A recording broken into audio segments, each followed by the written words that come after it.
ભજનનો video કેવો લાગ્યો comment કરજો।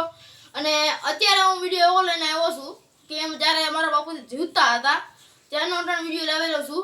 તો જ્યારે અમારા બાપુને પહેલા પણ એટલો શોખ હતો હાલતા ભજન ગોઠવતા। અમે તો મોટા મોટા કલાકારના પણ પ્રોગ્રામ કરેલા છે। બિરજુ બારોટ, વિજય ગઢવી, રામદાસ ગોંડલિયા, બિરજુ બારોટ, અલ્પા પટેલ, મનસુખભાઈ વસૈયા પણ આવેલા છે હાસ્ય કલાકાર। એવા અન્ય કલાકારો અમારે જગ્યા પર આવેલા છે। અત્યારે પણ 8 વર્ષ પહેલા હું નાનો હતો, યુટ્યુબર નહોતો, એટલા માટે આપણે કઈ વિડીયો ઉતાર્યો નથી।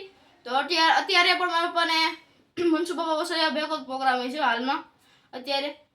ચાલો તમે અમારા દેશી ભજન છે તમે જોઈ શકો છો।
આમાં હું પણ છું મિત્રો, તમે જોઈ શકો છો।